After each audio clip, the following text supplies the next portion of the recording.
बिस्मिल्लाहिर्रहमानिर्रहीम। अस्सलाम वालेकुम नाजरीन, आज हम कफूर की खुशबू के पार्ट 5 के साथ आपकी खिदमत में हाजिर हैं। लेकिन कहानी में आगे बढ़ने से पहले आप तमाम दोस्तों से इल्तिमास है कि हमारे चैनल जरा सी आहट को सब्सक्राइब कर दीजिए और साथ घंटी के बटन को दबा दीजिए ताकि हमारी आने वाली न्यू कहानी का नोटिफिकेशन आपको मिल सके। शुक्रिया। नहीं, इनमें से किसी ने ये नहीं बताया कि वो औरत हामला औरत को देखकर ये समझती है कि इसके बच्चे को छीन लिया गया है, बल्कि एक औरत जिसके हामला होने का सवाल ही पैदा नहीं होता क्योंकि वो गैर शादीशुदा थी, मीनाकशी की रूह की वजह से पागल हो गई थी। और जनाब, आप ये बताना पसंद करेंगे कि आपको कैसे पता चला कि ये बदरू औरतों के बच्चे को अपना बच्चा समझती हैं? मैंने जरा करते हुए सवाल किया। तजर्बे की बिना पर इसने मुख्तसर सा जवाब दिया। कैसा तजर्बा? मैंने कदरे हैरानगी से पूछा। सबसे पहले तो मैं ये बताता चलूं कि इस हिंदू से मकान लेने के बाद सबसे पहले मैं अपने बाल बच्चों के साथ वहाँ शिफ्ट हुआ था। इन दिनों मेरी बीवी उम्मीद से थी। वो अक्सर इस औरत को देखा करती थी, लेकिन मैं इसकी इस बात की परवाह नहीं करता था। और फिर बच्चे की पैदाइश हुई। एक रात हम सब गहरी नींद सो रहे थे कि अचानक बेगम की चीखों से मेरी आंख खुल गई। वो कह रही थी वो ले गई मेरे बच्चे को। मैंने बिस्तर की तरफ देखा, वहाँ बच्चा नहीं था। मैं दौड़कर बाहर निकला और जीने के दरमियानी कमरे में रोशनी हो रही थी। भागता हुआ वहाँ पहुँचा। बच्चा फर्श पर पड़ा था, इस हालत में कि सर फटा और नन्हे नन्हे हाथ पांव टूट चुके थे और इसकी रूह परवास कर चुकी थी। मेरी बीवी पर इस हादसे का इतना असर हुआ था कि 2 साल तक बीमार पड़ी रही और मैंने फौरन वो मकान सस्ते दामों बेच दिया। इसके बाद से इस मकान की कीमत रोज ब रोज कम होती रही। अब अगर आप इसे बेचना चाहती हैं तो इसकी कीमत बहुत कम मिलेगी क्योंकि अब ये मकान काफी बदनाम हो चुका है। इसने बहुत तफसील से बताते हुए कहा। मैं ये तमाम वाकयात सुनकर बेहद खौफजदा हो चुकी थी।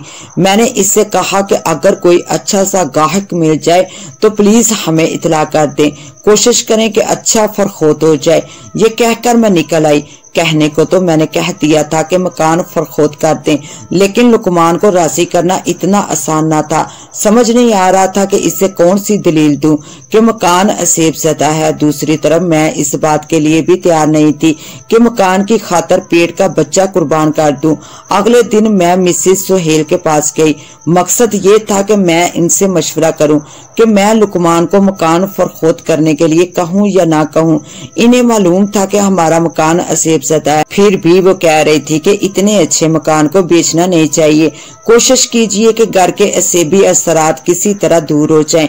रोजाना अखबारात में ऐसे लोगों के इश्तिहारात आते रहते हैं, हो सकता है वो कुछ मदद करते। इसने मशवरा दिया।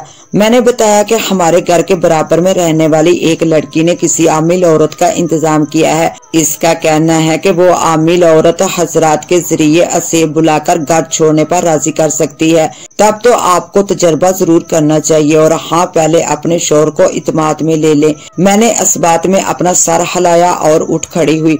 इससे क्या पता था कि लुकमान को इत्माद में लेना इतना आसान नहीं है। और फिर सारा से तो इन्हें सख्त नफरत थी। अगर इन्हें मालूम हुआ कि मैं सारा की मदद से मकान में हाजिरी करवा रही हूँ तो वो आसमान सर पर उठा लेंगे। खैर, खुदा खुदा करके पीर की शाम आ गई। लुकमान एयरपोर्ट की नई ड्यूटी पर चले गए। दोनों बेटों को मैंने जल्दी से सुला दिया और सारा का इंतजार करने लगी।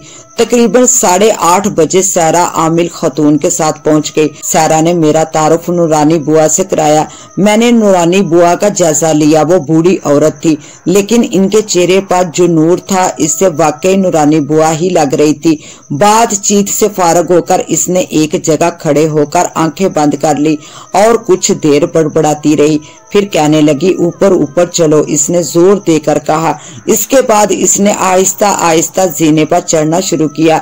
दरमियानी जीने के कमरे के पास जाकर वो रुक गई और जोर से बोली, दरवाजा खोलो। लेकिन मुझे कोई ताज्जुब नहीं हुआ क्योंकि ये बातें इसे सारा ने बता दी होंगी। मैंने आहिस्तगी से दरवाजा खोला और लाइट ऑन कर दी।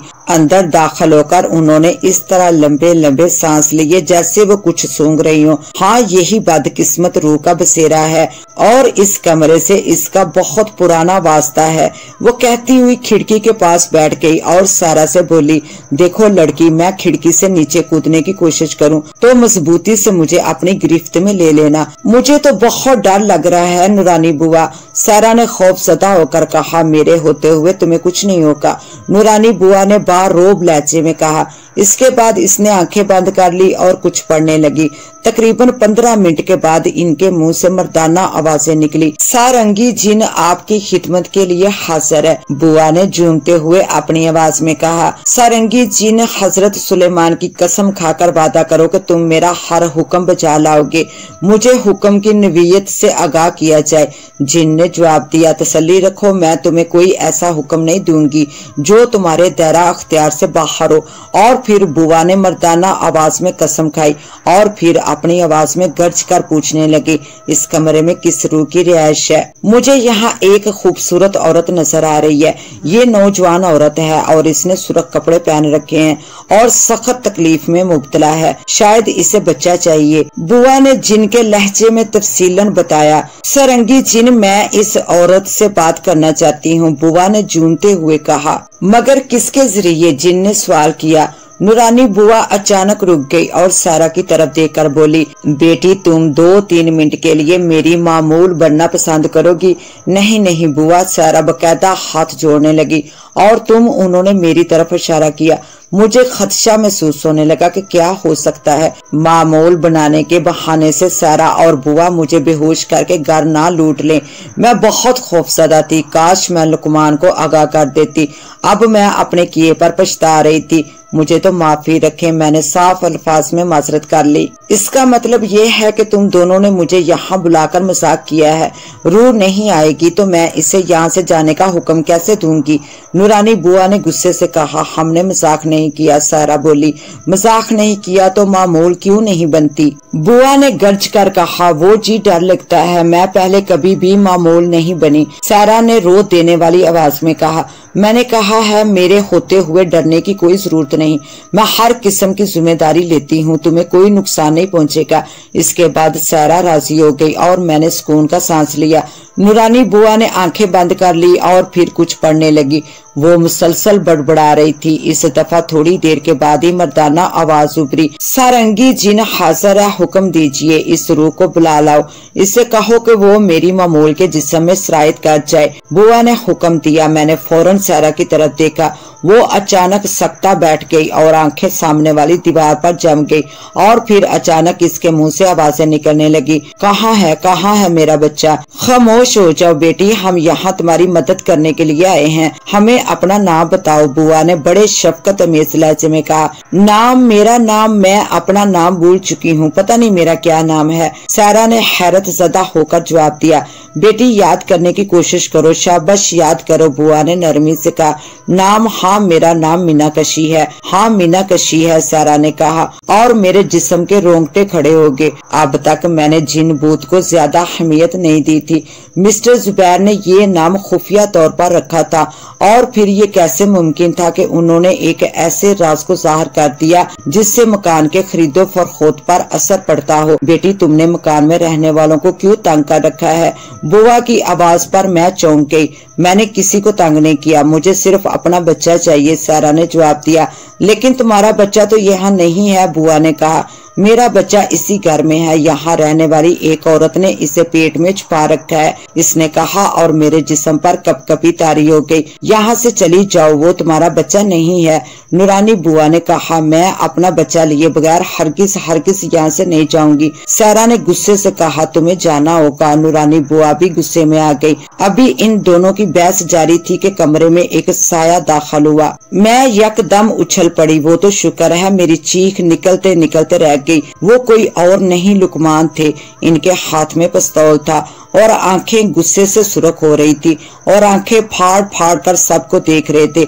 मैं बच्चा लिए बगैर बिल्कुल नहीं जाऊंगी, बिल्कुल नहीं जाऊंगी, सारा ने कहा, जिसकी अभी तक लुकमान पर नजर नहीं पड़ी थी। लुकमान ने आगे बढ़कर सारा की गर्दन दबोच ली और इसे कुर्सी से चंद फुट ऊपर उठाकर गरजे, मैं तुम्हें जाने भी नहीं दूंगा, मैंने तुम्हारा इंतजाम कर रखा है। लुकमान की आवाज सुनकर नूरानी बुआ और सारा दोनों उछल पड़ी और आंखें खोलकर इसे देखने लगी। बुआ ने गुस्से लहजे में कहा, कौन हो तुम? अच्छा तो आप मुझे भी नहीं जानती, मैं असली जिन हूँ। तुम्हें याद है आज से 1 साल पहले जेल से रिहा होते वक्त तुमने वादा किया था कि दोबारा इन कामों को हाथ भी नहीं लगाऊंगी। लुकमान ने इनकी कनपट्टी पर पिस्तौल लगाते हुए कहा। वो फौरन अपनी असली हालत में आ गई और थर थर कांपने लगी। मुझे सारा ने मजबूर किया था, इसने हिकलाते हुए जवाब दिया। सारा जो बेसुध पड़ी हुई थी फौरन उठ बैठी। ये झूठ है, इस बुढ़िया ने मुझसे कहा था कि अगर मैं मकान को एक बार फिर बिकवाने में कामयाब हो गई तो जुबैर मुझसे शादी करके मकान मेरे ही नाम कर देंगे। इसकी हालत काबिल रहम थी और मैं इस अचानक तब्दीली पर हैरानो परेशान खड़ी कभी लुकमान को और कभी इन औरतों को देखती। लुकमान ने हंसकर कहा, मिस्टर जुबैर के पास ऐसे कई असेबज़दा मकान हैं और हर मकान असेबज़दा मशहूर करके इससे सस्ते दाम खरीदने के लिए इसे कई लड़कियों की जरूरत पड़ती है और अब इतनी सारी लड़कियों से शादी करने से तो रहा, अब तुम दोनों अपने उस्ताद के साथ थोड़े अरसे के लिए जेल की हवा खाओ। ये सुनकर सारा ने रहम तलब नजरों से मेरी तरफ देखा और कहा, बाजी मैं आपसे माफी चाहती हूँ। अच्छा तो वो लाल कपड़ों वाली तुम थी, मुझे भी बेहद इस पे गुस्सा आ रहा था। इससे पहले कि मैं कुछ बोलती कमरे में पुलिस दाखिल हो गई। शायद लुकमान पहले से पुलिस को इतला कर चुके थे। उन्होंने दोनों को हथकड़ियां लगाई और खींचते हुए चल पड़े। मैं भी किसी मामूल की तरह इनके पीछे नीचे आई तो देखा मिस्टर जुबैर भी हथकड़ियां पहने गाड़ी में बैठे हुए थे। इन दोनों को सवार करते ही गाड़ी आंखों से ओझल हो गई। अब हम दोनों मियाँ बीवी ही वहाँ मौजूद थे। मैं सख्त शर्मिंदा थी और नदामत से सर नहीं उठा रही थी। लुकमान करीब आया और कहा, ये शख्स उसी दिन मेरी नजरों में आ गया था जब इसने इतने कीमती मकान को इतनी कम कीमत में हमें दिया था। इनके खिलाफ उसी वक्त से तफ्तीश हो रही थी कि कल दफ्तर में सुहेल ने बताया कि मेरी बेगम कह रही थी कि मिसेस लुकमान कल मकान में हाजिरी करवा रही हैं। इससे पहले मुझे रिपोर्ट मिल चुकी थी कि जो लोग आसानी से मकानात खाली नहीं करते तो ये लोग हाजिरी का ड्रामा रचाकर खाली करने की कोशिश करते हैं। सो मैंने फौरन मालूमात इकट्ठी की और फौरन इन लोगों को गिरफ्तार करने का प्रोग्राम बनाया। लिहाजा आज ये गिरोह हमारे हाथ लग गया। मैं ये तमाम बातें सुनकर बेहद शर्मिंदा हुई कि मैंने ख्वामख्वाह इन लोगों से धोखा खाया। इन सब की गिरफ्तारी के बाद मैंने किसी लाल कपड़ों वाली को ना देखा और ना ही कभी किसी के कदमों की आवाज सुनी। आज भी जब मुझे वो तमाम वाकयात याद आते हैं तो मेरे रोंगटे खड़े हो जाते हैं और इन धोखेबाजों के चेहरे आंखों के सामने घूमने लगते हैं। इसके साथ ही अब मुझे दें इजाजत। मिलते हैं इंशाल्लाह एक न्यू कहानी के साथ। तब तक के लिए अल्लाह निगहबान।